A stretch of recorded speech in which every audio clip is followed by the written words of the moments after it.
8, Karl Marx issues the famous Communist Manifesto and lays down 10 points, a 10-point strategy, of which the 5th picks up on the Rothschild scheme: centralization of credit in monopolistic central bank. He concludes, the theory of communists may be summed up in a single sentence: abolition of private property. What follows is a civil war. After 70 years of running with a constitutional currency, gold and silver coin, Abraham Lincoln breaches faith with the Constitution, and faced with either borrowing gold and silver from Rothschild and the New York banks at 30 to 40% interest, he decides to print paper money. In 1861, those are demand notes. 1862, legal tender notes. And we have a response from London that year in the form of a Hazard circular, which will be discussed in a moment. In 1863, the banks win. After 81 years, they now have the power to issue privately issued banknotes.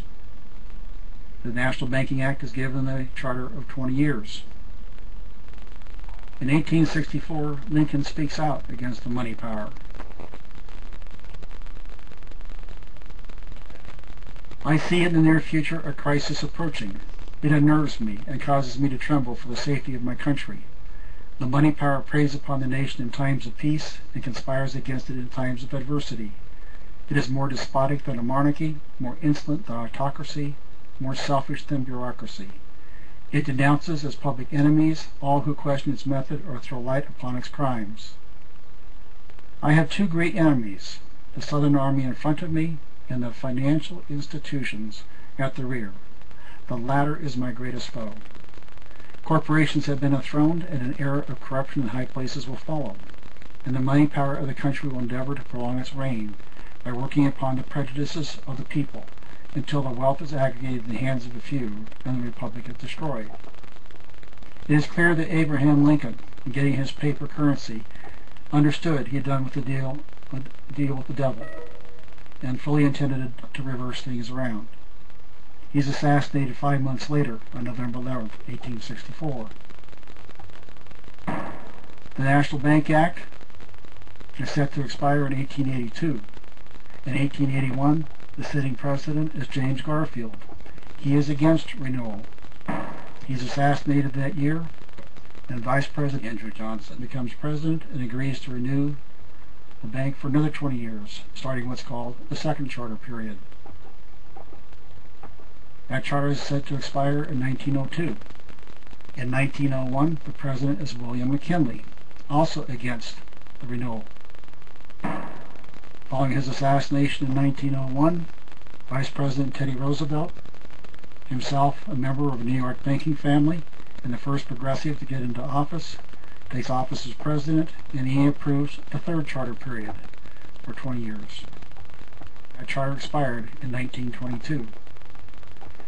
During this period, however, what follows is an interesting election in 1912. That year, William Howard Taft is president. He is removed. He loses the election. And how is this accomplished? He is a Republican and a popular incumbent during a period of relative prosperity. His challenger is Woodrow Wilson, a relatively unknown, austere, in fact, wooden professor. His main qualification for the job is he believes the country would be better off run by men like J.P. Morgan. How does he win? And the answer is Teddy Roosevelt. Recall that he was a Republican president. Nonetheless, he runs as an independent, as part of the Bull Moose Party, a party that exists for this election and this election alone.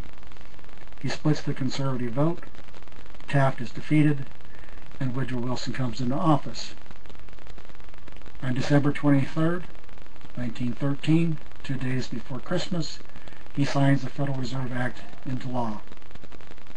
It had taken 131 years, 5 different attempts, undoubtedly a lot of labor and effort, but the central bankers had finally won.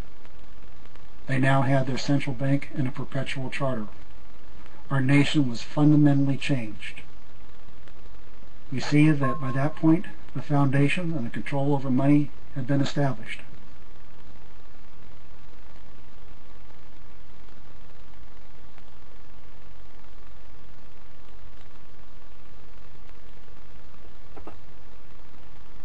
It's worth then understanding the currencies that we've had at the federal level.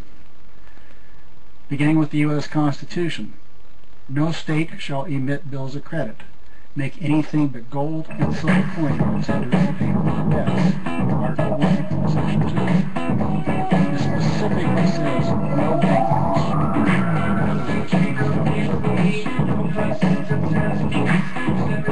All right.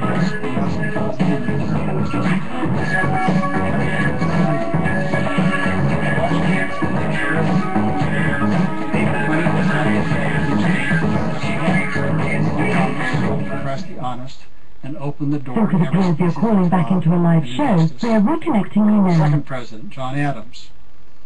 Banks have done more injury to the religion, morality, tranquility, prosperity, and even wealth of the nation than they can have done or ever will do good.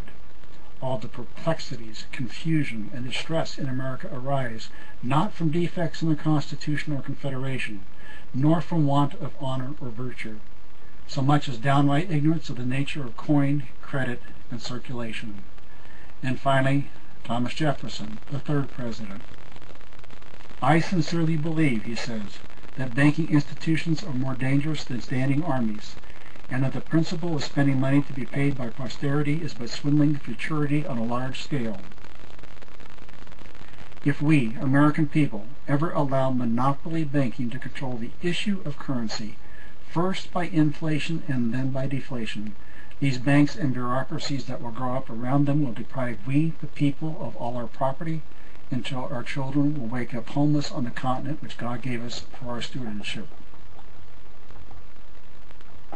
The Civil War, as I already discussed, brings us into the era of paper money. 1861 demand notes, 1862 legal tender notes, followed by gold and silver certificates. We see again the relationship between paper money, central banking, and war. War, as it turns out, is extremely profitable for the bankers.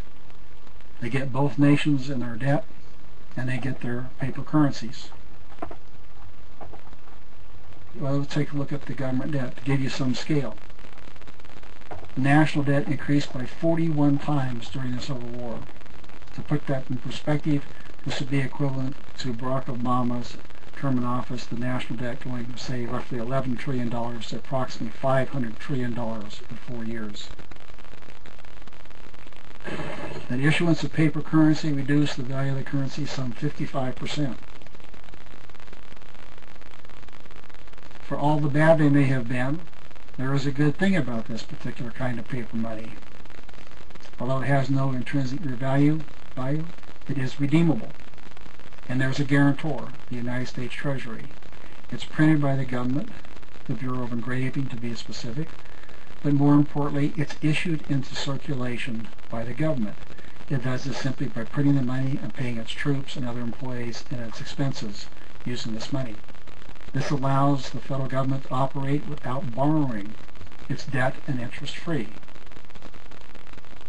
Which leads us to the Hazard Circular. Circulated in London in July of 1862, and the corollary article appears in the London Times. Quote, if that mischievous financial policy which had its origin in the North American Republic should become indurated down to a fixture, then that government will furnish its own money without cost. It will pay off its debts and be without a debt. It will become prosperous beyond precedent in the history of the civilized governments of the world. The brains and wealth of all countries will go to North America. That government must be destroyed, or it will destroy every monarchy on the globe. London, the Bank of England, had declared war on legal tender notes. They succeeded. In 1863, the National Bank Act authorized the private issuance of banknotes, the National Bank Act. Federal Reserve notes are nothing more than a modern version of the banknotes authorized by that act. The bankers gained the ability to put money into circulation. Unlike the other monies that we have referred to, there's a difference here. Eventually, the Federal Reserve notes become not only worthless paper, but there is no redemption on anything, no gold, no silver, no guarantee, and no guarantor. They're still printed by the Bureau of Engraving, but they're given at the cost of printing to the Federal Reserve and then borrowed back by the federal government. in a process known as debt monetization. The banks will not put money into circulation unless somebody borrows it. Now, the history of the financial legislation is absolutely fascinating and worth studying. The net effect of this is all government-issued currency is eliminated, with the exception of the coins that we carry in our pockets, which makes it important to understand the nature of debt monetization. As the wealth of a nation grows, and by the real wealth we're referring to land and buildings and schools and parks, the money supply must grow. But in a monopolistic, debt-monetized system, the only way to get more money into circulation is for somebody or some government agency or some corporation to borrow it. And it does not matter who borrows it, all these debts ultimately are paid for and borne by the people. A second corollary of this system is that it is impossible to pay down the debt without imploding the money supply. By paying off debt, the money disappears from circulation. It is axiomatic. We are electing people to Congress who are claiming to go to Washington, D.C. and start restoring financial sanity to our policies, but they do not understand that they cannot accomplish their goal unless they challenge the monetary system itself. Now, if there were an implosion, the real wealth remains. The land, the buildings, the schools, the parks, they're still there. What becomes shadow double is who owns it. During financial distress, the wealthy get wealthier and the people get poorer. A second corollary of our money system is inflation. Here we have again the real wealth of a nation. We have the current supply of money, the volume of money in circulation, and therefore the value of the dollar and the prices. If the money supply grows and is used to build real wealth, then the value of the dollar remains stable. If, however, the money supply grows faster than real wealth, the value of the currency declines, and because it does, prices go up, in a process that we know as inflation. Now, most people think of inflation as an increase in prices, but this only describes the symptom, not the cause. A better way for people to understand inflation is that it's an increase in the money supply, which then devalues the currency, and because the currency is worth less, prices go up. A gallon of milk or a gallon of gasoline does not appreciate in value. It has constant real value. It is the value of the currency that declines. When banks make loans, they increase the money supply without any government involvement. Typically, when the money supply goes up, we talk about the government printing the money. In fact, the money is being created by the banks, the Federal Reserve Bank system. For example, when a person borrows money for a mortgage, they generally think they're borrowing somebody else's deposits. This simply is not true. When a person then signs a mortgage coming from the French, mort meaning death and gage meaning pledge, when they essentially agree to become an indentured servant of the bank for a 30-year period of time, and they agree to assign effective title of the home to the bank through a deed of trust, then and only then the bank issues them a worthless currency saying, here's your money, created from thin air. The only value in that exchange is the labor of the person and the value of the home that's being pledged, not the currency that's being created. How this impacts you? We'll take a look at how this affects you directly. As the money supply goes up, the value of the dollar comes down, and the real value of your income, your lifetime savings, and your investments decline. Although on paper they might appear to be increasing, in terms of real value they're declining, and taxes go up. We'll take a look at the actual numbers from the founding of our country in 1791 until 2009. As indicated by the yellow line, the value of a dollar has declined from $1 to an actual real value of $1 of 1.83 cents as of 2009. As of 2010, it's even lower. A 55-time decline in the value of our currency. Events that are pivotal: the War of 1812, Coinage Act of 1834, makes gold more valuable and therefore reduces the value of the silver dollar. The Civil War of 1862, which drops the value of the paper by 55%, it eventually recovers. And then in 1933, FDR signs Executive Order 6102. ordering the confiscation of all gold and gold certificates from the people at the threat of imprisonment and large fines. The gold and certificates are not turned over to the Treasury. They are turned over to the Federal Reserve Bank corporations. They are privately owned corporations, not government agencies. They are no more federal than Federal Express. So in effect, the people are forced to give up their constitutional money in exchange for Federal Reserve notes. Once they have been given the paper is devalued by 40%. In effect, in 1 year, the bankers take 40% of the wealth of the nation. Then, in 1971, Nixon takes us off the gold standard, and the dollar plummets. I personally don't believe that Nixon was the evil man. It was simply all of the dynamics that had already been put into place. Gold was flowing out of this country, and he had no choice. If we take a look at a more current period of time, from 2000 to 2009, let's assess what's happened to your income. Here we assume a $100,000 income and a 5% raise per year, as indicated in the yellow line.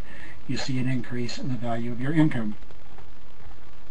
But during this period of time, the dollar has declined in terms of gold. The gold constant dollar has dropped to 27.3 cents. So the income that you see, which has increased to $155,000, in fact, in purchasing real value, has dropped. And has dropped to $43,000. Next, let's suppose you have a savings. You had $250,000, you're a conservative, you put it into a fund that got 3%, and you saw a steady increase in the value, or so you thought, to $334,000. But because of the decline in the value of the currency, you've actually lost, and your savings is actually worth only $91,000. Then let's consider a combination. You have savings, you take 10% of your annual income, and you put it into your savings. They grow to $448,000, or so it looks. In reality, after all of this effort, your savings is $127,774 in real value. In other words, roughly half of what you started. We see in all three cases the destruction of your wealth. Next, let's consider what happens to your investments. On November 2nd, 2007, the Dow Jones Industrial Average was 13,595. By October 15th, 2009, it had declined 26%. But taking into account the decline of the currency itself, since it appears you're calling back into a live show, we are reconnecting you now. Had you been one of the unfortunate people who either had to liquidate to get cash, or you were scared by the declining market and sold, you saw a huge reduction in the value of your savings and your investments. And in real terms, you lost 58%. That went to somebody else. The press and television talk about the Dow Jones recovering to its prior levels, but in fact, because of the devaluation of the currency, the Dow would actually have to increase to approximately 50,000 to be able to recover its prior value. Your home has gone up in value, and you've been building yourself a nest egg for your retirement. Well, in 1950, that home was, say, $30,000, and has increased to $1.5 million for an appreciation of $1,470,000 a year, or so you think. But the red line indicates the value of your home measured in gold, in other words, a constant dollar. And in constant dollars, the home was only increased to $49,528, and that almost entirely due to an increase in the population in the area, in other words, increased demand. The remainder is entirely due to dollar devaluation or inflation. It is not a real increase in wealth. So, policy set by the Fed and the federal government to inflate the currency not only rob you of your income and your savings and your investments, they have the audacity to come back and then tell you that this gain, alleged gain, is taxable income, when in fact is nothing more than inflation.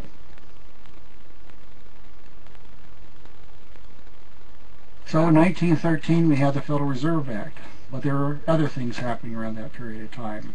In fact, earlier that year, on February 3rd, the 16th Amendment was allegedly ratified by Secretary of State Philander Knox, for whom Fort Knox was later named. This allegedly creates the authority for the federal government to impose a federal income tax. Well, why do they have to have this amendment?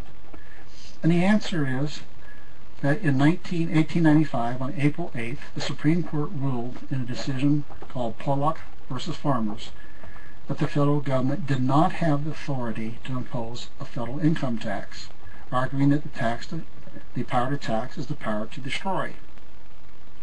Subsequent to the 16th Amendment, it was challenged, and in February 21st, 1916, the Supreme Court again rules in Stanton versus Baltic that the 16th Amendment creates no new powers of taxation. So if the federal government didn't have it to start, and this didn't give it to them, it gives the meaning to the question, do we have a voluntary or a mandatory federal income tax? This becomes the second aspect of the Tower of Power. These two form the Twin Towers. Central banking is a process that creates, increases, and perpetuates debt, and central taxation is the police power that government can use to force the people to pay these taxes and the interest back to the bankers. On April 8th, the 17th Amendment is allegedly ratified. As envisioned by our founding fathers, the people would be represented by the elected representatives in the House of Representatives, who would have control over the initiation of all legislation and the budget. However, the states would be directly represented in the Senate. The senators would be designated by the legislatures. They would effectively be ambassadors, and they would have direct ability to veto things that they didn't like coming out of the House of Representatives. Therefore, the states had a role to play directly in the federal government, and therefore the federal government was somewhat subordinate to them. The 17th Amendment changed this. Now the senators would be popularly elected. The states were dealt out. That becomes a third major point. When we consider these three together, we can see what happens. As envisioned by the Founding Fathers, the people would be at the top. They would be citizens of their sovereign states, and these states then would have a direct hand in controlling the federal government. The people would pay their taxes with gold and silver to the states, who would then pass off this interest and debt-free currency to the federal government. Via these changes in 1913, the Federal Reserve effectively replaces the states. And now we have, instead of a uniform tax, we have a progressive tax. When you make a federal income tax payment, it does not go to the Treasury Department. Just look at the council check and look at the bank routing number, and you discover it goes to the privately owned Federal Reserve banks, who take this income from you and then credit it against the debts owed by the federal government through the debt monetization process. As a consequence, a group of international banking families or globalist bankers are supreme. They have control over the federal government, and in turn the people are reduced to the bottom.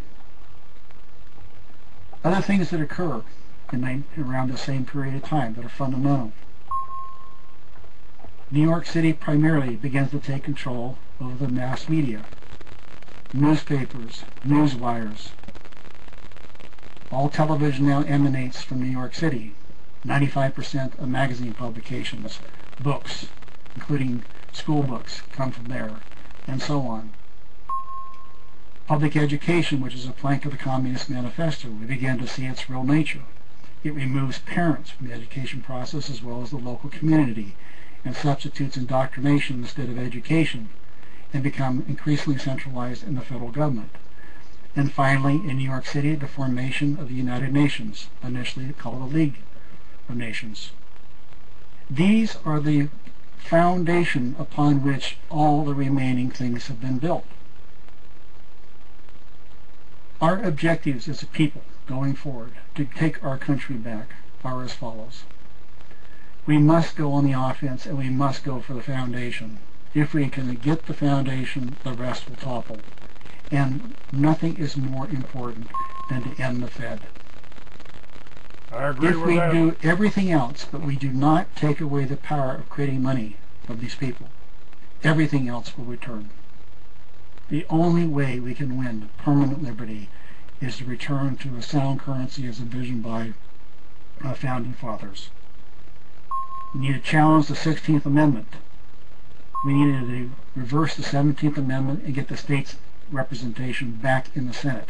And we will see that all these unfunded mandates and dictates coming from Washington will come to a quick end. We need to end New York's control of the communications. We need to shut down the Department of Education and return to local education, and we need to defund the United Nations. While these are our core objectives, we have to defend ourselves against other things that are currently attacking us. We must defend our right to keep and bear arms. We must defend the sovereignty of our country against the formation of a North American Union or the exchange conversion of our currency to an Amero or some kind of an international monetary system, and we must defend against illegal immigration. Repeal Obamacare, stop cap and trade, and stop Agenda 21. In fact, all of the issues that are attacking private property.